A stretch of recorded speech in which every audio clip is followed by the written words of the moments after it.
전도서 5장. 네, 빨간색. 네, 5장 1절부터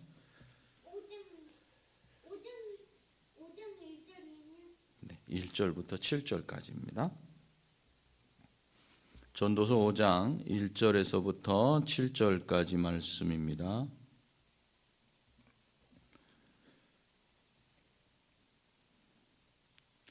오 장 1절에서 7절.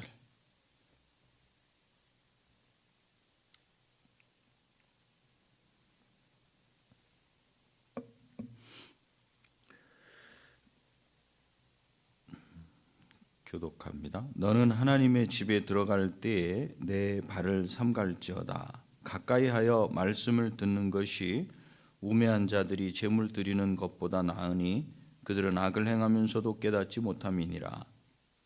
너는 하나님 앞에서 함부로 입을 내지 말라. 하나님은 하늘에 계시고 너는 땅에 있으니라. 그는 없다는 말을 해보시라. 걱정이 많으면 꿈이 생기고 말이 많으면 우매한 자의 소리가 나타나느니라.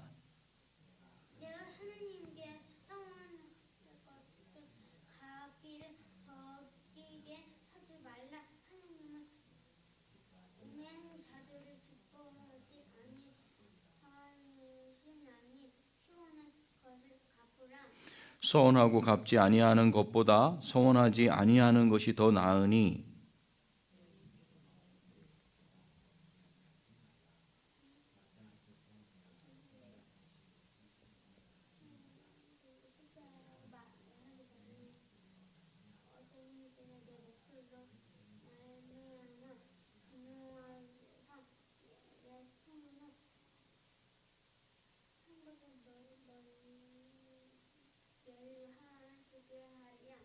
같이 읽습니다. 꿈이 많으면 헛된 일들이 많아지고 말이 많아도 그러하니 오직 너는 하나님을 경외할지니라. 아멘. 이 세상에서 살아가는 사람들의 삶을 전도자가 보니까 힘 있는 자가 권세를 가지고 경영을 잘해서 약한 자든 강한 자든 공평과 정의가 통하는 세상을 만들어내는 게 아니고 힘없고 연약한 자들을 억압하는 것을 통해서 그들이 고통과 슬픔을 당하고 있었다 그랬어요. 그런데 그런 일의 배경에 도대체 무엇이 있었는가? 시기심, 경쟁심이 자리하고 있었고, 이 시기와 경쟁심은 다른 사람을 아군으로 생각하고 친근하게 여기지 않고 적으로 생각하는 적대감으로 나타나게 해서 함께 살아가기 힘든 사회 분위기를 만들어냈다고 했어요. 다른 사람을 적으로 생각하면서 경쟁 상대로 생각하고 살아가는 세상이 이렇게 펼쳐진 그 이유는 무엇일까? 그것은 함께가 아닌 혼자 살기를 고집한 결과였다 그랬어요. 혼자 살기를 고집한 결과였다. 지금 점점 더 심해지고 있는 그런 부분이죠. 다른 사람과 함께 살아가면서 서로 돕고 세워주고 무거운 짐을 같이 들어주는 그것이 아름다운 사회임에도 불구하고 왜 사람들은 혼자 살기를 고집하게 되었을까? 왜 그랬죠? 왜 혼자 살고 싶어 한다 그랬죠? 그것은 서로를 믿지 못하기 때문에 신뢰가 깨졌어요. 산길을 가다가 짐승을 만날까 두려워요. 산길을 홀로 깊은 산중을 가다 보면 짐승 소리가 나면 무섭고 두려운 일이에요. 그런데 그보다 더 큰 두려움이 생겼어요. 그게 뭐냐면 깊은 산중에서 모르는 사람을 만나는 게 짐승과 맞닥뜨리는 것보다 더 두려운 일이 된 거예요. 왜 그래요? 믿지 못하기 때문에. 똑같은 모습을 하고 똑같은 언어를 쓰는 사람에게 자신의 마음을 열어 보일 수 없고 함께 할 수 없게 된 것처럼 답답하고 고통스러운 일은 없을 겁니다. 왜 인간이 인간을 두려워하고 믿지 못해서 같이 있으면서 항시 긴장해야 하고 그로 인해 스트레스를 받고 살아가야 되는 겁니까? 그 원인은 하나님의 형상으로 사람을 지으신 하나님 아버지를 그 지음받은 인간이 자발적으로 차원에서 떠나버렸기 때문이라고 했어요. 이것을 죄라 그러죠. 죄.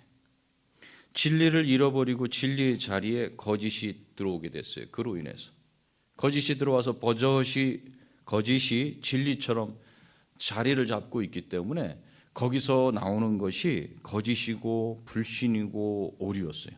왜 세상에 그렇게 거짓말이 그냥 계속 돌고 그러다 보면 그것이 거짓인지 진짜인지 알 수 없는 이런 상황이 계속 펼쳐지는가? 그것은 바로 이걸 통해서 알 수 있죠. 그렇게 해서 나온 것이 시기심이고 욕심이고 경쟁심이었고, 그것을 근거로 힘 있는 사람은 더 힘을 가지려고 하고 약한 자를 억누르는 삶이 일어나게 되었다 그랬죠. 진리가 거짓으로 둔갑하게 되니까 사람들 사이에 신뢰는 당연히 깨지고, 그리고 수시로 바뀌는 사람의 마음으로 인해서 사람을 향해서 마음문을 열지 않아요. 그리고 믿어지지 않으니까, 믿을 수 없으니까 혼자이기를 고집하게 돼. 이 삶이 되게 되면 사람과의 사이에서 혼자이기를 고집하게 되고 다른 사람을 믿지 않게 되게 되면 무슨 일이 발생되는가? 다른 사람을 존중할 줄 몰라요. 그럼 어떻게 돼요? 자기만 알아요. 자기만 알고 그 이기심, 이게 강해지고 그 다음에 교만해지죠. 그래서 이 교만은 다른 사람을 존중하지 않는 거고, 그의 하는 일을 귀하게 여기지 않아요. 인정해 주지 않아요. 박수 쳐주지 않죠. 교만은 자기 자신은 높여요. 그런데 다른 사람은 다른 사람의 권위, 다른 사람의 하는 행위 이런 걸 다 무시해요.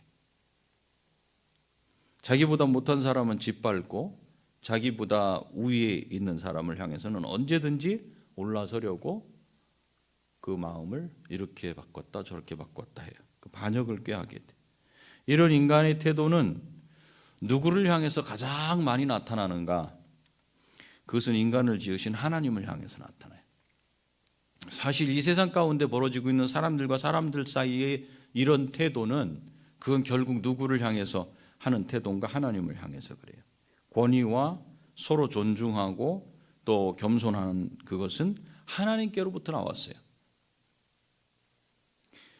그래서 앞에서는 진리 지식을 받을 수 없게 되어버린 인간들 서로 간에 살아가는 모습이 어떤 모습인지 딱 봤더니 그건 경쟁심, 이기심, 힘 있는 자가 다스리고 힘없는 자는 계속 고통을 당할 수밖에 없는 그런 모습.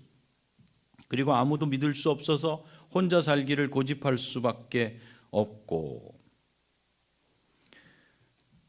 그렇게 살아간다. 그게 이제 우리가 앞부분에서 얘기한 거라면, 이제 오늘 본문에서는 그렇게 사람을 불신하고 홀로 살기를 선택하는 인간의 교만이 하나님을 향해서는 어떤 모습으로 나타났는지를 말해주고 있어요.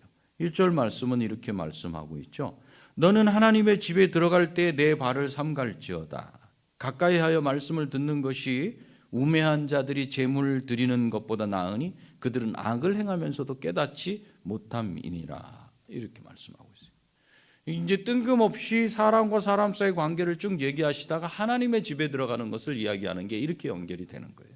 사람과 사람 사이에 교만해서 서로 관계하면서 경쟁심을 갖고 적대감을 가지고 서로 존중해 주지 않는 그런 태도는, 그렇다면 하나님을 향해서는 어떻게 나타나는가 봤더니 여기서 설명하기를 너는 하나님의 집에 들어갈 때 내 발을 삼가라 이렇게 말씀해요. 이 하나님의 집에 들어갈 때 네 발을 삼가라는 말씀은 하나님께 나아가는 사람들의 그 태도를 말해주고 있어요. 내 위와 내 좌우에 있는 사람과 아래에 있는 사람들을 어떻게 해야 될지, 어떻게 대해야 될지를 말해주는 그 겸손을 잃어버린 인간은 하나님 앞에서도 동일한 자세를, 동일한 태도를 취하는 것을 꾸짖는 말이에요. 내 발을 삼가라. 내 행위를 조심해라. 이거죠. 하나님을 대하여 내가 할 수 있는 일은, 그래서 뭘 해야 되는가? 먼저 가까이 하여 말씀을 듣는 것이다. 하나님께 가까이 나아가서 말씀을 들으리라는 자세를 취하는 것이 듣고 순종하겠다는 태도를 가지고 경청하겠다, 이걸 말해줘요. 내 발을 삼가라는 말씀은 네가 생각하는 대로, 네 뜻대로, 네 마음대로 하나님을 섬기지 말아라. 그런데 그렇게 하는 것을 조심하라고 하는 것은 그것이 바로 내가 보기에 옳다고 여기는 섬김이지 하나님 보시기에 옳은 것은 아니라는 것을 말하는 거죠. 그래서 악을 행하면서도 깨닫지 못하는 형식적인 예배를 드리는 우매한 자들, 미련한 자들, 어리석은 자들을 닮지 말라고 말하고 있는 겁니다. 내가 하나님을 섬기는 그 섬김이 열심과 정성, 그것이 들어갔다고 해도 그렇게 해서 나는 이 정도 했으니까 하나님은 당연히 받으셔야 한다는 거, 그건 내 뜻과 바람이지 하나님의 뜻은 아니라는 거예요. 그런 섬김이 악이 될 수 있는데 그것을 깨닫지 못하고 하나님을 섬기기 때문에, 하나님을 대하기 때문에 하나님을 여기서 내 발을 삼가라, 내 발을 조심하라 이렇게 말하는 거예요. 우리가 무언가를 행할 때는 지식을 기반으로 행동해요. 사람은 이 지성을 따라서 행동해요. 만일 그 지식에 오류가 있다고 한다면 조심하겠지만, 오류가 있다는 것을 모르고 그 지식을 신봉하거나 확신하거나 한다면 하나님 앞에서 자기 행동을 제어하지 않는 그런 삶이 돼요.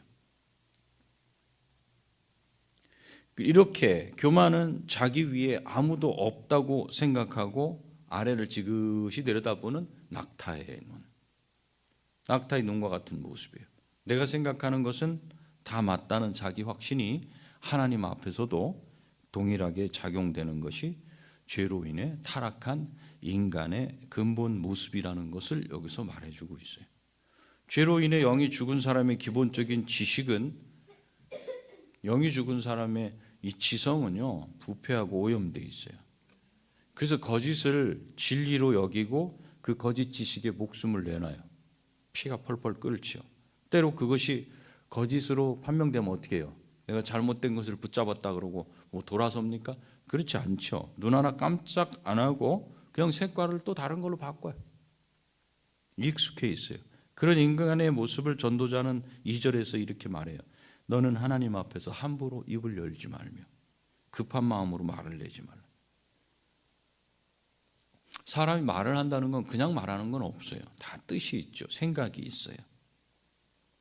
자기 뜻과 생각, 자기가 바라는 거, 그것을 그대로 알려줘요. 그렇지만 전도자는 하나님 앞에서는 사람이 자기의 뜻과 생각과 바람과 의지와 결정을 말씀드릴 때 신중해야 된다. 급한 마음으로 말씀을 드리지 말아라. 그 이유가 뭔가? 하나님은 하늘에 계시고 너는 땅에 있음이니라. 그러니 마땅히 말을 적게 할 것이라. 이렇게 밝히고 있어요. 온 천지를 창조하시고 다스리시는 하나님은 당연히 하늘에 계시고 인간은 땅에 있음은 누구나 아는 그런 사실인데 왜 이렇게 말해요? 하나님이 하늘에 계시다. 너는 땅에 있다. 왜 이렇게 말해요? 이것은 하나님을 분명히 하나님과 인간이 조물주와 피조물로 구분되는데도 불구하고 인간이 그렇게 하나님을 대하지 않고 마치 비슷한 수준이나 내가 이렇게 하든 저렇게 하든 뭐 특별히 간섭을 안 하시는 것 같이 느끼지 못하기 때문에 그저 아니 계신 것처럼 목석처럼 우상처럼 여겨서 만만하게 여기는 그 교만이 사람에게 가득하게 있음을 이 말씀을 통해서 보여주는 거예요. 하나님 하늘에 계시다. 이걸 누구나 다 아는 삼척동자도 아는 그 얘기를 뭐하러 하십니까? 다 안다고 하지만 너희는 그렇게 대하지 않는다. 하나님은 인생을 지으시고 우주 만물을 다스리시며 보존하는 분이시고 너 인간은 그의 다스림 하에서 걷고 서고 보고 뛰고 자는 존재고 하나님을 떠나버려서 부패하고 오염된 지식을 진리로 믿고 살아가는 죄인일 뿐이니 하나님의 앞에서 그 입 닥치라 이렇게 말하는 거예요. 그리고 그의 말씀을 잘 듣고 순종하는 자세를 취하라. 그 말씀을 하고 있는 거죠. 하나님의 절대적인 그 권세와 권위 앞에서 인간이 보여야 할 태도는 스스로 높아진 교만이 아니라 겸손임을 여기서 우리한테 다시 한번 알려주셔요. 그러면서 하나님의 권위를 존중하고 그 앞에서는 그 입을 조심하라는 말이에요. 나의 뜻을 말하는 것을 삼가고 오직 하나님의 뜻을 듣고 따를 뿐이지 내 뜻과 소원을 내세우지 말아라. 내 뜻과 소원. 하나님 앞에서 말을 많이 내지 말라는 것은 또한 일이 많으면, 사건들이 많으면 꿈이 생기고 말이 많으면 미련한 자의 소리가 나타나기 때문이라고 3절에서 말해요. 3절이 뭐라고 돼 있어요? 걱정이 많으면 꿈이 생기고 말이 많으면 우매한 자의 소리가 나타나느니라. 이런 생각, 저런 생각, 이런 걱정, 저런 근심을 많이 하다 보면 가만히 누워서 집을 짓는 꿈을 꾸게 돼. 이렇게 하면 되겠고 저렇게 하면 되겠고. 그렇게 집 짓는 꿈을 막 꾸다 보면은 헛된 망상인데 자기만 모르고 무슨 생각이 들어요? 할 수 있을 것 같다는 생각이 들어요. 그러면 말을 이제 그걸 말로 만들어내요. 감당하지 못할 말들을 이렇게 하게 돼. 이것을 그 예로 설명해서 뭘 예로 들었냐면 서원을 예로 들었어요. 서원. 그게 4절이죠. 내가 하나님께 서원하였거든 갚기를 더디게 하지 말라. 하나님은 우매한 자들을 기뻐하지 아니하시나니 서원한 것을 갚으라. 하나님께 서원했다면 속히 갚아야 한다라고 이렇게 말씀하시면서 그 이유가 뭔가? 하나님은 우매한 자들, 어리석은 자들, 미련한 자들을 기뻐하지 아니하시나니 서원한 것을 갚으라고 말씀하셔요. 서원한다는 건 하나님께 맹세하는, 약속한다는 거죠. 하나님께 약속을 하고도 갚지 않는 이런 태도는 왜 나오는 거예요? 하나님을 함부로 대하는 미련한 일이다. 그러니 그런 일을 피하라 이거죠. 차라리 5절 6절에 서원하고 갚지 아니하는 것보다 서원하지 아니하는 것이 더 나으니 내 입으로 내 육체가 범죄하게 하지 말라. 사자 앞에서 내가 서원한 것이 실수라고 말하지 말라. 어찌 하나님께서 내 목소리로 말미암아 진노하사 내 손으로 한 것을 멸하시게 하랴. 이렇게 말씀하죠. 서원한다는 것은 책임이 따르는 일이에요. 그것도 누구 앞에서 약속을 한 거냐면 하나님 앞에서 한 거예요. 그러면 거기에 대한 책임이 분명해요. 그리고 그것은 무서운 거예요. 무서워. 그렇기 때문에 서원하고 갚지 못하는 것보다는 차라리 서원 자체를 하지 않는 것이 낫다는 말이에요. 어찌 자기가 한 말로서 자기 육신으로 범죄하게 하려 하는가. 서원을 하고도 갚지 못하였을 때 하나님의 권위를 대신하는 그 사자 앞에서 제가 그때는 실수로 그 말을 한 거예요 라고 한들 책임을 면할 수 있겠냐는 거예요. 어떻게 자기가 한 말로 인해 하나님을 진노하시게 해서 자기가 여태껏 이룬 일들을 다 사라지게 할 수 있느냐 이렇게 묻는 거죠. 자기가 이룬 모든 일을 다 걸고 할 정도로 두렵고 떨림으로 해야 될 게 하나님 앞에서의 약속이라는 거예요. 사실 이렇게 하나님 앞에서 어리석은 반응을 하는 이유는 인간 자신을 알지 못하기 때문에, 자기 자신을 알지 못하기 때문임을 알 수 있어요. 인간이 얼마나 부패하고 오염돼 있고 그에게서 나올 수 있는 것은 선한 것이 하나도 없다는 그런 지식이 없고 교만해서 하나님과 같아지려고 했던 아담의 후손임을 잊은 결과로 행하게 되는 불행, 그것을 한 예로 설명하는 거예요. 자기의 뜻과 소원을 가지고 있지 않은 사람은 없어요. 그러나 그 뜻과 소원을 자기 힘으로 이룰 수 있다고 확신하는 태도는 바르지 않다. 최초의 사람 아담이 짓게 된 범죄 자체가 바로 거기서부터 시작된 것이기 때문에 그래요. 하나님께서 에덴 동산 중앙에 선악을 알게 하는 나무의 열매를 두신 이유는 항상 하나님이 계심을 인식하라는 뜻이었어요. 너는 내가 지었다. 모든 것을 할 수 있다. 그런데 모든 것을 네 스스로 할 수 있다라고 내가 허락한 것이지 네가 할 수 있는 것 같이 여겨서는 안 된다. 내가 없으면 안 된다. 내가 너를 지었다. 이 관계를 절대 잊지 않도록 그 하나님이 계심을 인식하라는 뜻이고 하나님의 뜻에 순종하면서 살아야 하고 그리고 그 살겠다는 의지를 가져야 함을 알게 하신 표가 뭔가 그 동산 중앙에 있는 거예요. 언제 어느 곳에서든지 가장 정확하게 볼 수 있는 그곳에 내가 없으면 안 된다는 거. 네 스스로 뭔가 할 수 있는 것 같지만 내가 없으면 안 된다는 그거를 분명히 알게 하셨는데, 마귀는 하와에게 선악과를 알게 되면, 먹게 되면 하나님처럼 눈이 밝아져서 무엇이 선하고 무엇이 악한지를 아는 지식을 갖게 될 것이라고 유혹했어요. 여기서 건드린 게 뭐예요? 이 지식이에요. 지식. 이미 들어와 있는 지식이 있는데 이미 들어와 있는 지식을 바꿔치기 하는 다른 지식을 제공했어요. 아담은 이 유혹의 말을 듣고 나 보니까 선악을 알게 되는 지식을 갖게 돼서 하나님과 같이 된다면 인간 스스로 판단하고 결정하고 뜻대로 살아갈 수 있고, 하나님 없이도 자기 의지대로, 내 뜻대로, 내 의지대로 살아갈 수 있겠다는 그 결심이 딱 서게 된 거예요. 항상 이것이 꿈틀대고 있었던 거예요. 그래서 선악과를 따먹어요. 그러나 마귀의 거짓 지식과 아담의 결심대로 그대로 된 게 아니잖아요. 하나님과 같게 된 것이 아니라 하나님의 보호하심에서 벗어났어요.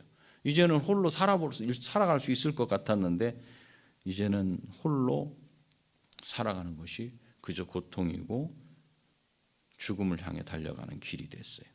죽지 않을 것이라고 말했던 마귀의 말과는 달리 죽음이 찾아 하나님의 저주와 심판 아래 놓인 비참한 존재가 되고 말았어요. 하나님을 떠나서 자기 뜻과 소원을 이루며 살 줄 알았지만 반대로 죄와 죽음의 노예가 돼서 죽음을 두려워하며 살아가게 된 비참한 인생이 됐어요. 그 이후 아담의 후손들은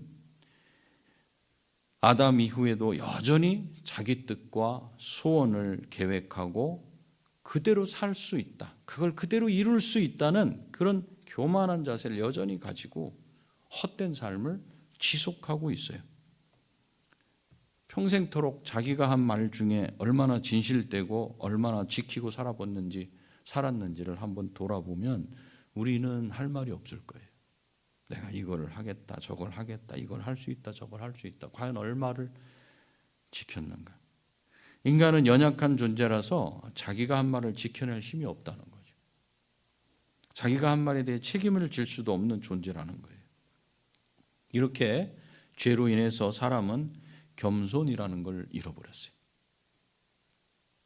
교만이 겸손의 자리를 대신 차지한 결과 불행한 삶이 시작된 것을 전도자는 잘 알고 우리에게 7절에 그 말씀을 하는 거죠. 꿈이 많으면 헛된 일들이 많아지고, 내가 할 수 있겠다, 내가 할 수, 이런 생각 저런 생각하면서 이렇게 열수 앞을 봐야 되고 몇 년 앞을 내다보고 이렇게 하지만 그런 꿈이 많으면 헛된 일들이 많아지고 말이 많아도 그러하니 오직 너는 하나님을 경외할지니라, 이렇게 말씀하고 있어요. 말로는 하루 저녁에 기와집 몇 채를 짓는다는 우리 말이 있지 않습니까?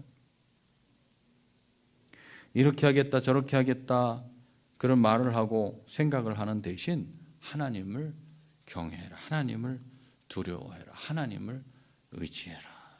하나님을 경외하는 것은 하나님 앞에서 내 위치와 내 본분을 분명히 알고, 나를 아는 지식이 분명해야 돼요. 그 본분을 지키라는 말씀이에요. 오직 하나님의 말씀을 귀담아 듣고 순종하겠다는 결심과 의지, 그거를 가지라. 그게 하나님을 경외하는 거예요.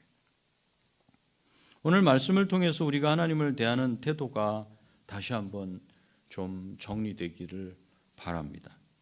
본래 우리 인생은 부패하고 오염된 존재이며 우리에게서는 그 어떤 선도 나을 수 없음을 인식하는 것이 첫 번째 우리 존재에 대한 인식이 돼야 돼요. 그걸 인정한다면 우리의 말을 함부로 뱉지 않게 될 거예요. 생각하기보다 말하는 것이 빠른 사람은 그 입에 파수꾼을 세워달라고 기도해야 돼. 습관이 돼. 습관처럼 그냥 툭툭 튀어나오는 분들은 그 입에 파수꾼을 세워달라고 하셔요. 이게 왜 튀어나와요? 왜? 생각이 벌써 결정 내리고 내 입으로 나와버리는 거예요. 그렇게 빨리 한 호흡도 한 2, 3초도 지나지 못할 정도로 빠르게 뭔가를 튀어나온다는 얘기는 잠깐 생각할 시간조차도 그에게 없다는 거예요. 그렇다면 그 입술에 그 입에 파수꾼을 세워달라고 기도해야 될 거고, 생각을 깊게 하는 사람은 하나님의 말씀을 따를 수 있게 해달라고 간구해야 돼요. 생각을 깊이 하는데 그 생각 속에 말씀이 역사하지 못하면 결국 그거 망상이 돼버려요. 헛된 말이 나올 수 있는 또 근거가 될 수밖에 없어요. 우리가 살아오면서 위기를 만나거나 불행한 일을 당하게 되면 수없이 많은 약속들을 하지요. 마치 정치인들이 선거 전에 그냥 뭐 이런 공약 저런 공약 뭐 다 만발하는 것처럼, 이렇게 해주시면은 제가 이렇게 해드리겠습니다. 하나님께서 이번에 내 이 문제를 해결해 주시면 내가 이렇게 뭘 어떻게 하겠고 뭘 저렇게 하겠고, 다급하고 간절하기 때문에 그러는 줄 압니다.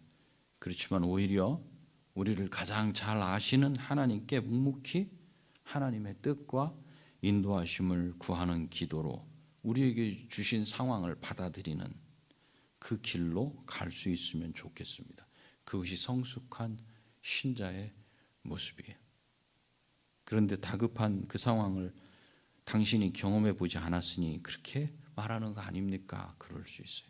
네, 경험해 보지 않아도 우리가 따라야 될 것은 경험까지 가기 전에 근본 질서입니다. 그것은 하나님의 뜻이 우리의 뜻보다 승하다는 것, 반드시 이긴다는 그 사실을 잊지 말고, 내 안에서는 부패하고 오염된 것이 자꾸 섞여서 밖으로 나올 수밖에 없다는 걸 우리 스스로 인정해야 돼요.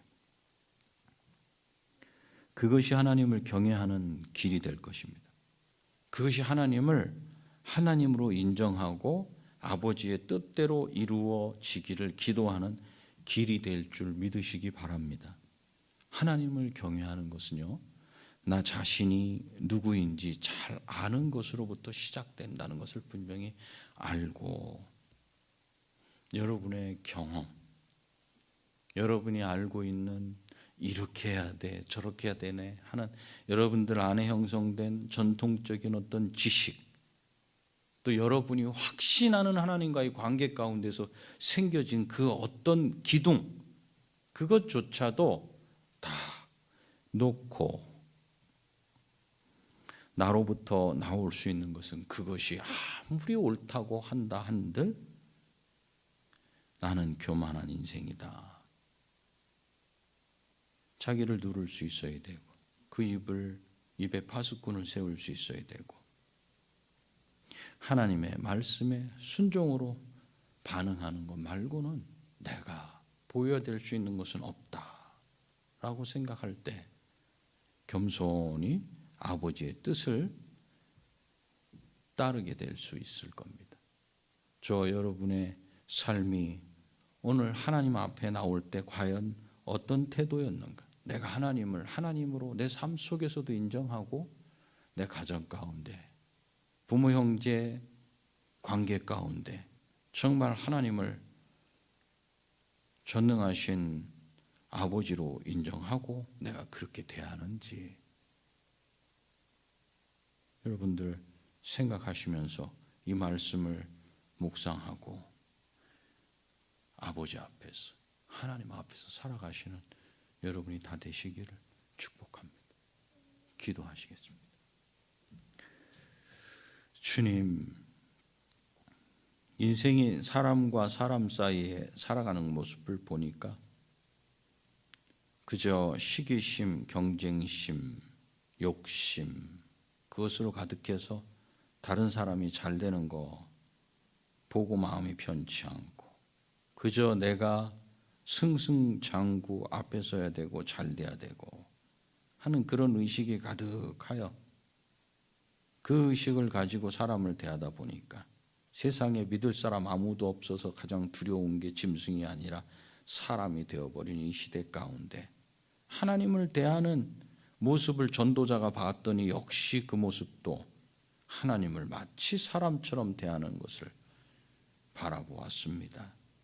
우리의 마음이 겸손을 잃어버리고 다시 하나님의 형상으로 회복되어 그 겸손이 우리 안에 들어왔음에도 불구하고 우리의 옛 본성이 우리를 자극하여 하나님을 마치 아니 계신 것처럼, 마치 인간과 비슷한 존재인 것처럼 대하는 그런 우매한 자의